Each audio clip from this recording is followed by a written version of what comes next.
దీప ప్రేమ విషయం బయటపడింది. అభిని కాదు అన్నయ్య, వీళ్ళిద్దరిని బాధాలి. Janaki firing mode. మన్నించు ప్రియా. పార్ట్ 81. అందరూ హాల్లో కూర్చొని దీప్ కోసమే వెయిట్ చేస్తున్నారు. అప్పటికే డాక్టర్ వచ్చి అభికి ట్రీట్మెంట్ ఇచ్చి వెళ్ళింది. అభి డ్రెస్ చేంజ్ చేసుకొని కూర్చున్నాడు. దీప లోపలికి వచ్చింది. అందరూ ఆమె వైపు చూశారు. పిన్ని, బాబాయ్ ఎలా ఉన్నారు? చంద్రశేఖర్ జానకిని హుషారుగా పలకరించింది. వాళ్ళు గంభీరంగా తల ఊపారు. అప్పుడు గమనించింది దీప అందరి మొహాలు గంభీరంగా ఉండడం. వాతావరణం కూడా చాలా గంభీరంగా అనిపించింది, ఎప్పుడూ లేనంతగా. ఏంటి, అభి అమూల్యల పెళ్లికి ముహూర్తాలు పెట్టిస్తామన్నారు? సంతోషంగా ఉండాల్సింది పోయి ఇలా ఉన్నారు ఏంటి? దీపకు భయం వేసింది. వెంటనే అమూల్య కోసం చుట్టూ చూసింది. ఆమె కనిపించలేదు. వీళ్ళందరూ ఇక్కడ ఉన్నారు, అది ఎక్కడ ఉంది అనుకుంది. కూర్చో దీప, రాధా అంది. అమి ఏదత్తా అడిగింది. ముందు నువ్వు కూర్చో, అది వస్తుందిలే అంది రాధ. దీప సోఫాలో కూర్చుంటూ బయటికి వెళ్ళిందా? అది ఈ టైంలో? ఆశ్చర్యంగా అంది. దాని రూమ్లో ఉందిలే కానీ. అవును, నువ్వు బయట ఉన్నాను అన్నావు కదా, అమ్మి లేకుండా నువ్వెప్పుడు బయటికి వెళ్ళవు కదా, ఎవరితో వెళ్ళావు అంది రాధ. ఫ్రెండ్స్తో. కాదత్తా, నేను ఒక్కదాన్నే వెళ్ళాను కంగారుగా అంది దీప. అవునా? కవల పిల్లల్లాగా ఇద్దరు ఎప్పుడు ఎక్కడికి వెళ్ళినా ఏ పని చేసినా కలిసే చేస్తారు కదా, ఒక్కదానివే వెళ్ళేసరికి ఆశ్చర్యం వేసిందిలే. ఇంతకీ ఏ పని మీద వెళ్ళావేంటి సాగదీస్తూ అంది రాధ. షాపింగ్కి వెళ్ళానత్త. ఏం చెప్పాలో తెలియక గబుక్కున అనేసింది. మరి షాపింగ్ చేసిన కవర్స్ ఏవి? ఇవేమి క్వశ్చన్స్ రా బాబు అనుకుంటూ అంటే నేను వెళ్ళాను, ఈలోపు మీరు ఫోన్ చేశారుగా, అందుకే షాపింగ్ ఏం చేయలేదత్తా తడబాటు అంచుకుంటూ అంది దీప. అమ్మితో నువ్వెందుకు రాలేదు? ఓరగా దీప వైపు చూస్తూ అడిగింది. అంటే వీకెండ్ కదా, షాపింగ్, క్లీనింగ్, డస్టింగ్ చేద్దామని అమ్మిని వెళ్ళమని చెప్పాను. ఎందుకత్తా ఎన్ని క్వశ్చన్స్ వేస్తున్నావు, ఎప్పుడూ లేనిది అంది. ఏం చేస్తాం దీపు, ఎప్పుడూ లేనిది కొత్త కొత్త విషయాలు తెలుస్తున్నాయి, అందుకే అడగాల్సి వస్తుంది. దీర్ఘం తీసింది రాధ. అప్రయత్నంగా దీప చూపులు అభి వైపు మరలాయి. అభి తల వంచుకొని ఉన్నాడు. అతని మొహంలో బాధ, ఆవేదన తొంగి చూస్తున్నాయి. పెళ్లి జరగబోతున్నందుకు సంతోషంగా ఉండాల్సిన అభి మొహం ఇలా ఉంది ఏంటి? ఏదో జరిగింది. కొంపదీసి వీళ్ళిద్దరి మధ్య జరిగింది అందరికీ తెలిసిపోయిందా? దీప గుండెలు రైలు ఇంజన్లా పరిగెత్తాయి. బిక్కు బిక్కుమంటూ అందరి వైపు చూసింది దీప. అందరూ ఆమె వైపే కోపంగా చూస్తున్నారు. వాళ్ళ చూపులను గమనించి గతుక్కుమంది దీప. ఇంతలో దీప ఫోను మోగింది. ఆ శబ్దానికి అందరూ ఆమెను మరింత గుచ్చి గుచ్చి చూస్తున్నారు. దీప ఇబ్బంది పడుతూ ఫోన్ ఆఫ్ చేయబోతుంటే, ఎవరో చూడు, ఇంపార్టెంట్ వ్యక్తులు అయి ఉంటారు, నువ్వు తీయకపోతే బాధపడతారు వ్యంగ్యంగా అంది రాధ. ఏదో కాళ్ళే అత్త, అంత ఇంపార్టెంట్ ఏమీ కాదు కంగారుగా అంది దీప. ఇటువు, నేను చూస్తాను. దీప వారించేలోపే ఆమె నుంచి ఫోన్ లాక్కుంది రాధ. దీప మరింత కంగారు పడిపోయింది. బెంబేలుగా ఆమె వైపు చూసింది. ప్రణయ్ చేస్తున్నాడు, ఇప్పుడు ఎందుకు చేశాడో? నేను చేసే వరకు ఆగి చావచ్చు కదా. అతన్ని పిచ్చ బూతులు తిట్టుకుంది దీప. రాధ ఫోన్ లిఫ్ట్ చేసింది. దీపు డార్లింగ్, వెళ్ళిపోయావా? ఇబ్బంది ఏమీ పడలేదు కదా, డ్రైవర్ సేఫ్గానే తీసుకువెళ్ళాడా? అవతల ఉన్నది ఎవరో కూడా గమనించకుండా తీయగా అడిగాడు ప్రణయ్. రాధకు ఒళ్ళు మండిపోయింది. నువ్వేం కంగారు పడకు ప్రణయ్, దీప క్షేమంగా ఇంటికి వచ్చింది. అంత కంగారు పడేవాడివి నువ్వే వచ్చి డ్రాప్ చేయాల్సింది అంది రాధ వస్తున్న కోపాన్ని అదిమి పెడుతూ. రాధ గొంతు వినిపించడంతో ప్రణయ్ గతుక్కుమన్నాడు. అది ఆంటీ, ఏం చెప్పాలో తెలియక నసిగాడు. ఫ్రెండ్ కదా, ఆ మాత్రం బాధ్యత ఉండాలిలే, పైగా పెద్దవాళ్ళం, మేము చెప్పాంగా. వాళ్ళని చూసుకుంటూ ఉండమని. నువ్వు బుద్ధిమంతుడిలాగా మా మాటలు బాగా పాటిస్తున్నావు, వ్యంగ్యం మిళితం చేస్తూ అంది రాధ. ప్రణయ్కి ఏం మాట్లాడాలో తెలియక సైలెంట్ అయ్యాడు. దీపక్ ఇవ్వాలా, మాట్లాడతావా అడిగింది. అబ్బెబ్బే వద్దా అంటే, తన క్షేమంగా వెళ్ళిందో లేదా అని చేశాను అంతే, అంతకు మించి ఏమీ లేదు, ఉంటానా అంటే అని టక్కున ఫోన్ పెట్టేశాడు ప్రణయ్. ఎర్రి ఎదవ, మాట్లాడేది ఎవరో కూడా తెలుసుకోకుండా ఎందుకు వాకడం, అయినా ఫోన్ చేయకుండా ఉండాల్సిందే, దీపునే చేసేది కదా, అనవసరంగా చేసి ఇరుక్కుపోయినట్టయింది. ఏం జరుగుతుందో అక్కడ కంగారు పడ్డాడు ప్రణయ్ తనను తాను తిట్టుకుంటూ. ఫోన్ తిరిగి ఇస్తూ, మీ ఫ్రెండ్ ప్రణయే కదా చేసింది, దీనికింత కంగారు ఎందుకు పడుతున్నావు దీపు, సూటిగా చూస్తూ అంది రాధ. అబ్బే కంగారు ఏమి లేదత్తా, అంత ఇంపార్టెంట్ కాల్ కాదు కదా అని తర్వాత మాట్లాడొచ్చని ఎత్తలేదంతే. వెర్రి నవ్వు నవ్వింది దీప. ప్రణయ్ నిన్ను ఎక్కడ కలిశాడు, తనే నిన్ను క్యాబ్ ఎక్కించాడా అంది రాధ ఆమె వైపు సూటిగా చూస్తూ. దేవుడా ఏంటి పరీక్ష అనుకుంటూ, అవునత్త, షాపింగ్ మాల్లో కనిపించాడు, తను రాకేష్ షాపింగ్కి వచ్చారట, నన్ను చూసి పలకరించారు, ఈలోపు మీరు ఫోన్ చేశారు కదా, నేను వెళ్తుంటే డ్రాప్ చేస్తాను అన్నాడు. ఇంత దూరం ఎందుకులే వద్దని క్యాబ్ బుక్ చేసుకున్నాను, క్యాబ్లో వెళ్ళడం అంత మంచిది కాదని భయపడ్డట్టున్నాడు, అందుకే ఫోన్ చేశాడు గబగబా అంది దీప. బాధ్యత గలవాడే, కాకపోతే నిన్ను డార్లింగ్ అంటున్నాడేంటి, అదే నాకు అర్థం కావటం లేదు దీపు. ఫ్రెండ్ని డార్లింగ్ అంటారా అమాయకంగా అంది రాధ. దీప గతుక్కుమంది. చచ్చినోడు, అవతల మాట్లాడేది ఎవరో తెలియకుండా డార్లింగ్ గీర్లింగ్ అని వాకడం ఎందుకు అని తిట్టుకుంది. తను పూర్తిగా ఇరుక్కుపోయాను అని అర్థమైంది. ఏం చెప్పినా నమ్మరు అని నిజం చెప్పాలని నిర్ణయించుకుంది దీప. అది అత్త నసికింది. మీ మామయ్య కూడా నన్ను ఎప్పుడూ ఇలా పిలవలేదు, ప్రణయ్ డార్లింగ్ అని ఎంత తీయగా పిలిచాడో, వస్తున్న కోపం అణుచుకుంటూ అంది రాధ.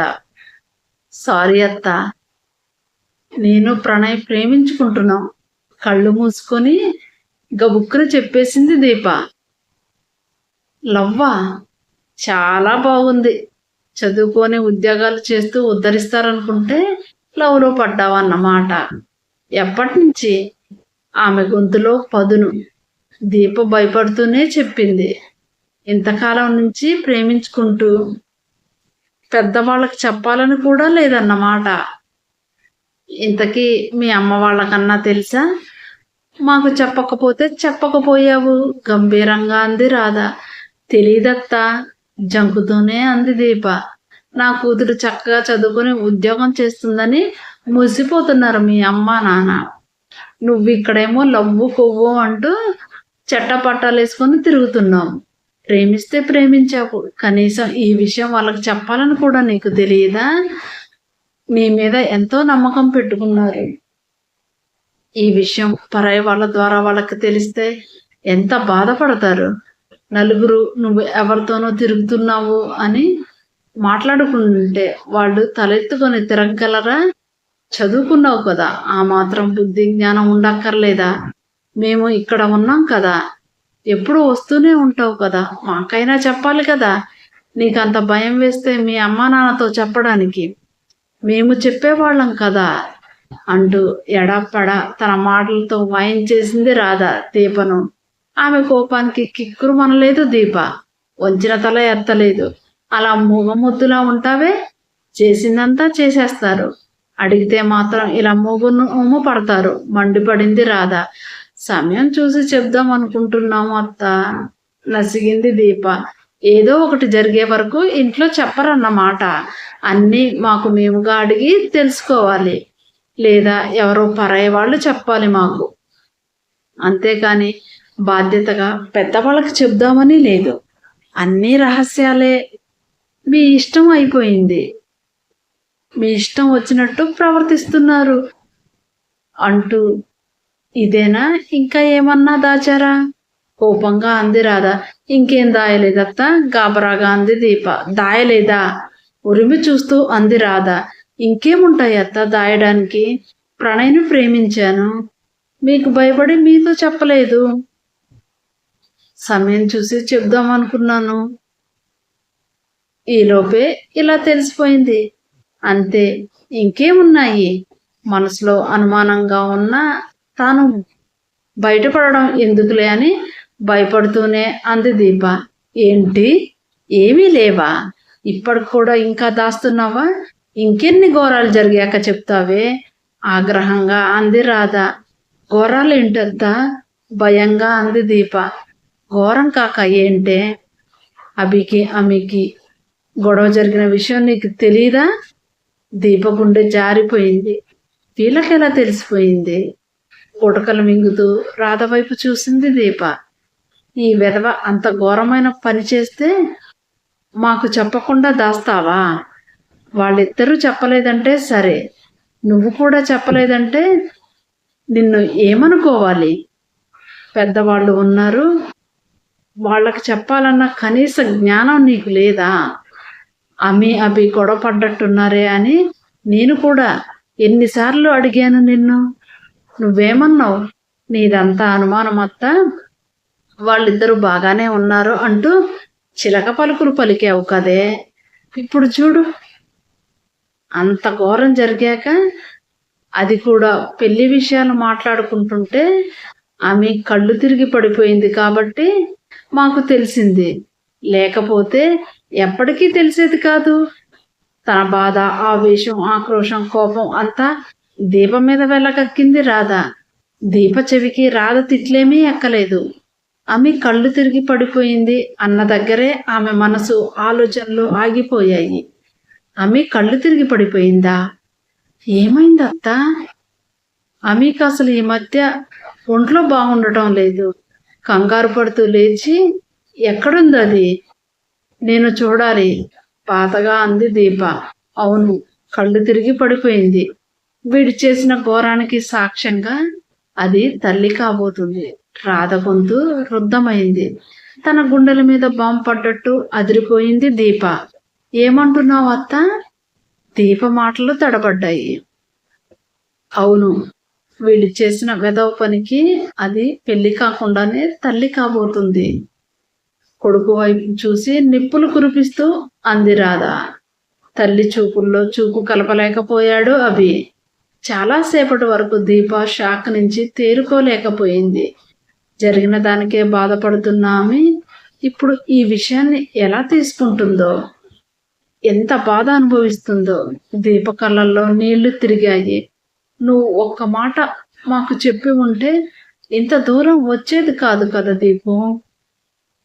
మీ నిర్లక్ష్యం, మీ లెక్కలేని తరమే ఇంతవరకు తీసుకువచ్చింది. ఈ విషయం నలుగురికి తెలిస్తే మన పరువు ఉంటుందా? రాధ గొంతు బాధగా పలికింది. నిన్ను కూడా అమితో పాటు సమానంగా చూశాను కదా దీపు. నా బిడ్డ అనుకున్నాను కదా. ఇంత ఘోరం జరిగితే నాకు చెప్పకుండా ఎలా దాచావు దీపు?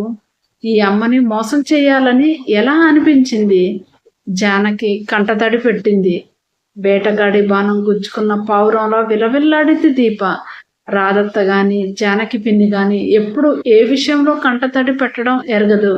చిన్నప్పటి నుంచి చూస్తుంది కదా. ఏ సమస్య వచ్చినా ధైర్యంగా ఎదుర్కొంటారు. అస్సలు తొనకరు బెనకరు.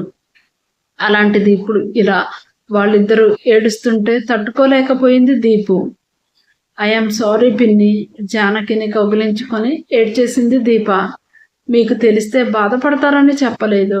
అంతేకాని మీకు చెప్పకూడదని కానీ మిమ్మల్ని లెక్కలేదని కాదని లేదు.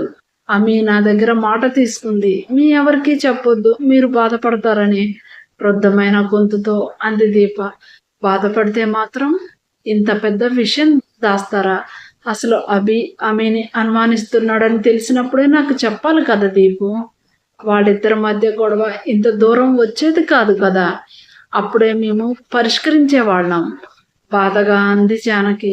అసలు అభి అనుమానిస్తున్నాడన్న విషయమే మాకు తెలిస్తే కదా పిన్ని. ఎప్పట్లాగే ఆ రోజు కూడా ఫంక్షన్ నుంచి కోపంగా వెళ్ళిపోయాడు అనుకున్నాము. చాలా రోజులు ఇద్దరి మధ్య మాటలు లేవు. సరే, ఎప్పుడూ ఉండేదే కదా, వాళ్లే మాట్లాడుకుంటారు అనుకున్నాను. తర్వాత నేను ఫోన్ చేస్తే నన్ను కూడా మోసం చేశావు అన్నాడు. నాకేమీ అర్థం కాలేదు. అప్పుడైనా తను చెప్పాలి కదా, అప్పుడే ఈ విషయం తేలిపోయేది. నేను ప్రణయ్‌ను ప్రేమిస్తున్న విషయం చెప్పేదాన్ని. అప్పుడు కూడా చెప్పలేదు. ఏదేదో మాట్లాడి ఫోన్ పెట్టేశాడు. అప్పటికి ప్రణయ్ గురించి అభికి ఎన్నోసార్లు చెప్పాలని ప్రయత్నం చేశాం. అసలు మమ్మల్ని నోరు ఎత్తనిస్తే కదా, ఇంకా ఎలా చెప్పేది పిన్ని? పైగా ఆమె ఒక మాట అంది పిన్ని, మీ ఇద్దరు ప్రేమించుకుంటున్నారు అని తెలిస్తేనే బావకు నా మీద నమ్మకం ఉంటుందా? లేకపోతే నన్ను నమ్మడా? ఆ మాత్రం నమ్మకం లేనప్పుడు ఇంకా ఈ బంధం ఎందుకు, ఈ ప్రేమ ఎందుకు అని చాలా బాధపడింది. నేను కూడా తన బాధలో వాస్తవం ఉందని ఊరుకున్నాను. ఆయన అప్పటికి చాలాసార్లు ప్రయత్నించాం. ఎప్పుడు చూడు ప్రణయ్ అంటే మండిపడేవాడు. ఇక దాంతో మేము విసిగిపోయి తర్వాత చెప్పొచ్చులే అనుకున్నాము. పైగా వాళ్ళిద్దరి మధ్య చిన్న చిన్న గొడవలు జరుగుతూనే ఉంటాయి కదా, అలాంటిదే ఇది అనుకున్నాము. ఎప్పుడు గొడవలు పడ్డా మీ వరకు రాకుండానే వాళ్ళిద్దరే పరిష్కరించుకునేవాళ్ళు కదా, వెంటనే కలిసిపోయేవాళ్ళు. ఇప్పుడు అలాగే అనుకున్నాను, కానీ అభి ఇలా చేస్తాడని అస్సలు ఊహించలేదు పిన్ని. ఆ రోజు నేను లేను. రాకేష్ ప్రణయ్తో బయటికి వెళ్ళాను. అమ్మీనే బలవంతంగా పంపించింది. నేను వెళ్ళను అంటున్నా. తనేమో అత్త వాళ్ళ ఇంటికి వచ్చింది. అత్త వాళ్ళు బామ్మకు బాగాలేదని వైజాగ్ వెళ్ళారట. ఒంటరిగా ఉన్నారు. చాలా రోజుల తర్వాత ఇద్దరు కలుసుకున్నారు. కోపాలు మర్చిపోయి ఇద్దరు మనసు విప్పి మాట్లాడుకొని సమస్యను పరిష్కరించుకుంటారు అనుకున్నాను. కానీ అవి అనుమానంతో కళ్ళు మూసుకుపోయి ఇలా ప్రవర్తిస్తాడని నేను అస్సలు ఊహించలేదు పిన్ని. మొదట ఈ విషయం అది నాకు చెప్పలేదు పిన్ని. చాలా రోజుల తర్వాత చెప్పింది. నాకు ఈ విషయం తెలియగానే మతిపోయింది. మీకంటే ఎక్కువ షాక్ అయ్యాను. అసలు మీకు చెప్పాలన్న ఆలోచనే నాకు రాలేదు. అంత షాక్లో ఉండిపోయాను. ఆ తర్వాత చెప్తానంటే ఎప్పట్లాగే ఆమె వద్దు అంది. నాకు కూడా ఈ విషయం ఎలా చెప్పాలో అర్థం కాలేదు. భయం వేసింది. పైగా అమ్మి పరిస్థితి ఏమంత బాలేదు. ఆ పరిస్థితిలో మీకు చెప్పడం అంత ముఖ్యం కాదనిపించింది. అది కోలుకునే వరకు దాన్ని జాగ్రత్తగా చూసుకుంటే చాలు, అదే నాకు ముఖ్యం అనిపించింది. ఆ తర్వాత చెప్దాం అనుకున్నాను, కానీ ఈ విషయం మీకు చెప్పి మిమ్మల్ని బాధ పెట్టి ఆమె మనసులో మానుతున్న గాయాన్ని మళ్ళీ రేపడం ఎందుకని ఊరుకున్నాను. అంతేకాని మరే ఉద్దేశం లేదు పిన్ని. నాకు నేను చేసింది తప్పే. ముందే మీ అందరికీ చెప్పి ఉంటే పరిస్థితి ఇక్కడ వరకు వచ్చేది కాదు. కానీ చెప్పాను కదా, ఆ పరిస్థితుల్లో అప్పుడు మేమున్న పరిస్థితుల్లో ఇంత దూరం వస్తుందని ఊహించలేదు. మేమే పరిష్కరించుకుందాం అనుకున్నాము. ఏడుస్తూ అంది దీప. ఏడవలేకపోయారా? మీరు మీ అతి తెలివితో చేసిన నిర్వాకం ఇక్కడ వరకు తెచ్చింది. ఇప్పుడు ఆవిడ గారు పెళ్లి చేసుకోను అంటుంది. మమ్మల్ని ఏం చేయమంటావు? చంద్రశేఖర్ ఆగ్రహంగా అన్నాడు. ఆయన ఆగ్రహానికి బిక్క చచ్చిపోయింది దీప. ఆయన ఎప్పుడు అంత కోపంగా చూడలేదు. అసలు ఎవరిని ఏమి ఎప్పుడు అనరు. ఇంకా జానకి పిన్ని అన్న అప్పుడప్పుడు తమను మందలిస్తుందేమో కానీ బాబాయ్ ఒక్క మాట కూడా అనరు. తమను వెనకేసుకొస్తారు, గారం చేస్తారు. ఇప్పుడు ఇంత ఎగిరి పడుతున్నారంటే పరిస్థితి అర్థమైంది దీపకు. ఏం మాట్లాడాలో తెలియక తల వంచుకుంది దీప. నువ్వు కాదు దీపు, ఇప్పుడు కుటుంబం మొత్తం తలదించుకునే పరిస్థితి దాపురించింది. మరింతగా మండిపడ్డాడు చంద్రశేఖర్. మాకు ఒక్క మాట చెప్పాల్సింది కదరా, ఇంత దూరం రానిచ్చే వాళ్ళం కాదు. ఆనంద్ బాధగా అన్నాడు. చెప్పాను కదా మామయ్య, ఇంత దూరం వస్తుందని అస్సలు అనుకోలేదు. అభి ఇలా చేస్తాడని మాకు మాత్రం ఏం తెలుసు? తన మనసులో ఇంత అనుమానం పెట్టుకుంటాడని మేము ఊహించలేం కదా. ఆయన అలా ఎలా అనుమానిస్తాడు మామయ్య? ఆమెని చిన్నప్పటి నుంచి చూస్తూనే ఉన్నాడు కదా, ఆ మాత్రం దాని మీద నమ్మకం లేదా? అసలు అమి ప్రణయ్తో దీప చెప్పలేనట్టు ఆగిపోయింది. ఆమె మొహం ఎర్రబడింది. ప్రణయ్ చాలా మంచివాడు మామయ్య. తనని ఒక ఫ్రెండ్ లాగా, చెప్పాలంటే సోదరులాగా భావిస్తాడు. అలాంటి తనతో ఏడ్చేసింది దీప.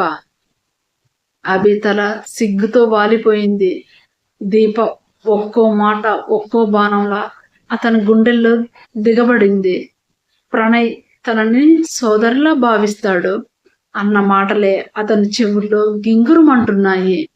తాను ఎంత తప్పు చేశాడో మరోసారి అర్థమై తన మీద తనకి అసహ్యం వేసింది అభికి. ఆ విచక్షణ జ్ఞానమే వీడుకుంటే పశువులా ఎందుకు మారతాడమ్మా? వీడు నా కడుపున చెడబుట్టాడు. ఆమె ప్రెగ్నెంట్ అని వీడిని వదిలేశాను, లేకపోతే చంపి పారేద్దును చీత్కారంగా అన్నాడు ఆనంద్. అభి తల మరింత కిందకు వాలిపోయింది. ఒక్క తప్పుతో తానెంత దిగజారిపోయాడు. మనసులోనే బాధపడ్డాడు. వాడిని కాదు అన్నయ్య, ఈయన గారి చెల్లెల్ని 4 బాధాలి. ఒక్కసారిగా జానకి విరుచుకుపడింది. కొనసాగుతుంది. జానకి ఎందుకు చంద్రశేఖర్ రాధను టార్గెట్ చేసింది? ఇప్పుడు ఇంట్లో మరో ముసలం జరగబోతుందా? ఈ భాగం మీకు నచ్చినట్టయితే లైక్ చేయండి, షేర్ చేయండి, సబ్స్క్రైబ్ చేయండి. మీ అమూల్యమైన అభిప్రాయాలను కామెంట్ రూపంలో నాకు తెలియజేయండి. ఇంకా ఎవరైనా సబ్స్క్రైబ్ చేయకపోతే ప్లీజ్ సబ్స్క్రైబ్ చేసుకోండి. మానిటైజేషన్ కోసం ఇంకొక 110 మంది అయితే ఎలిజిబుల్ అవుతాను. కాబట్టి చూస్తున్న ప్రతి ఒక్కరూ తప్పకుండా సబ్స్క్రైబ్ చేసుకోండి. సబ్స్క్రైబ్ చేయని వాళ్ళే ఎక్కువ మంది చూస్తున్నారు. మీరు కూడా సబ్స్క్రైబ్ చేసుకొని మీకు తెలిసిన వాళ్ళకు కూడా రికమెండ్ చేయండి. ఒక చిన్న కామెంట్ అయినా పెట్టండి. దానివల్ల యూట్యూబ్ మన ఛానల్ని మరింతగా రికమెండ్ చేస్తుంది, మరింత మందికి చేరువవుతుంది. ఈ ఛానల్ గ్రోత్లో మీ వంతుగా సహాయం చేయండి. ముందు మరిన్ని కథలను మీకోసం తీసుకువస్తాను. నెక్స్ట్ పార్ట్లో కలుసుకుందాం. అప్పటి వరకు సెలవు. ధన్యవాదములు.